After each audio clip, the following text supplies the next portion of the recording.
नमस्कार, आप देख रहे हैं सनराइज ब्रेकिंग न्यूज।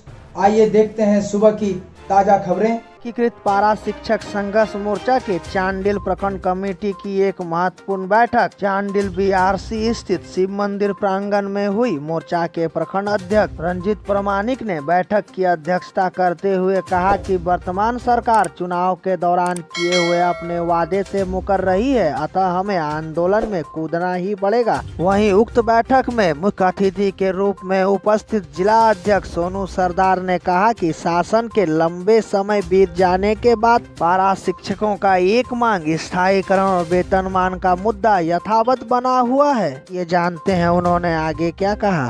बहुत ज़्यादा कहने की आवश्यकता नहीं है। आप लोग सभी लोग व्हाट्सएप के माध्यम से, सोशल मीडिया के माध्यम से सारी चीज़ों से अवगत होते आ रहे हैं। और पिछले दिनों हमने वादा करो आंदोलन का भी आंदोलन भी चलाया, जिसका सकारात्मक फलाफल हमको नहीं मिल पाया है।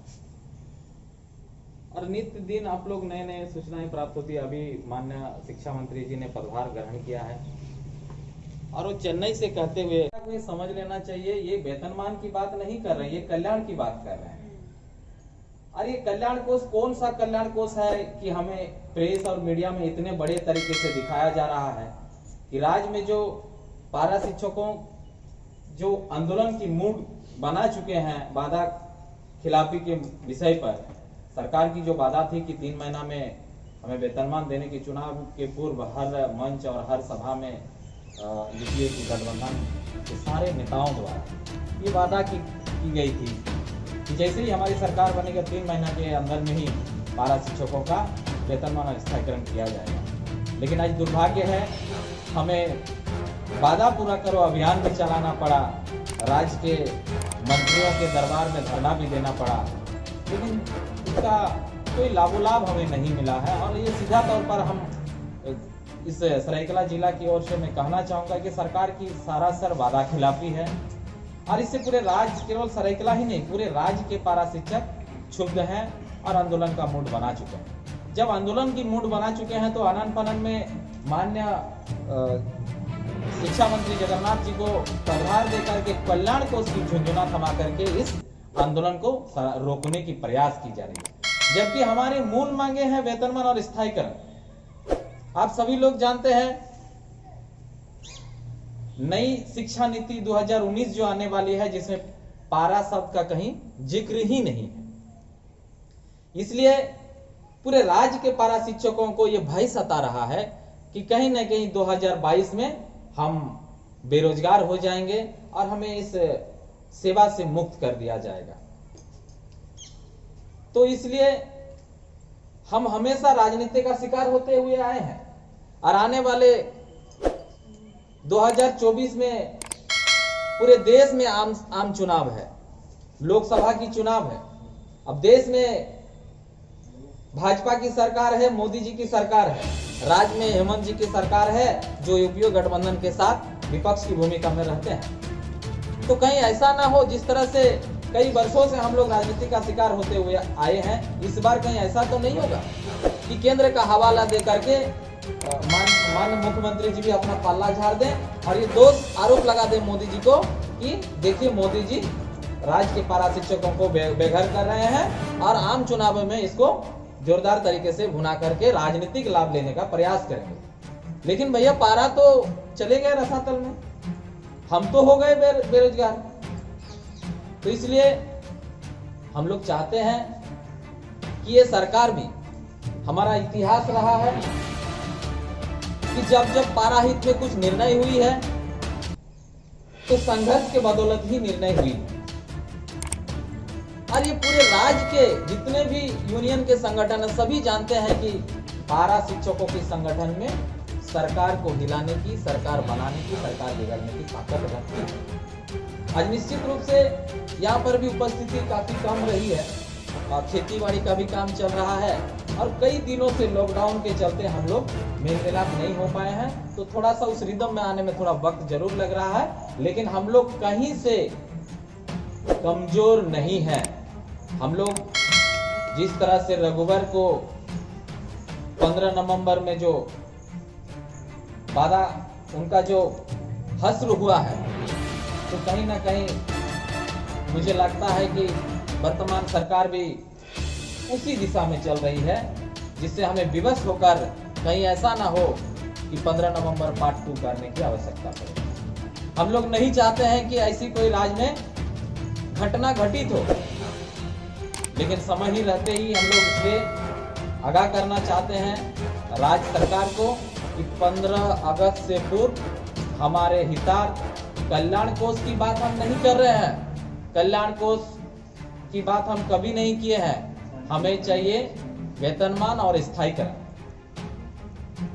जब से सरकार बनी है, आप सभी ने मोटे मोटे अक्षरों में, रघुवर दास ने भी लिखा था कि मैं पारा शिक्षकों के कल्याण के लिए कल्याण कोष की गठन कर रहा हूं, जिसमें 10 करोड़ रुपया दे रहा हूं और पारा शिक्षकों से प्रति माह एक राशि की कटौती की जाएगी। एक निर्धारित राशि की कटौती करके हमें कल्याण कोष की लाभ दी जाएगी। जहां तक नियमावली की बात है, कई दफा उच्च स्तरीय कमेटी की पूर्ववर्ती सरकार नीरज यादव मंत्री के काल से ही, रघुवर के शासनकाल में ही उच्च हाई लेवल कमेटी का गठन हुई, कई दफा बैठकें भी हुई, लेकिन उसका भी अंतिम में हम लोग पिछले लास्ट बैठक में, उच्च स्तरीय कमेटी के बैठक में एक आम सहमति बनी थी नियमावली को लेकर के, लगभग तय हो गया था।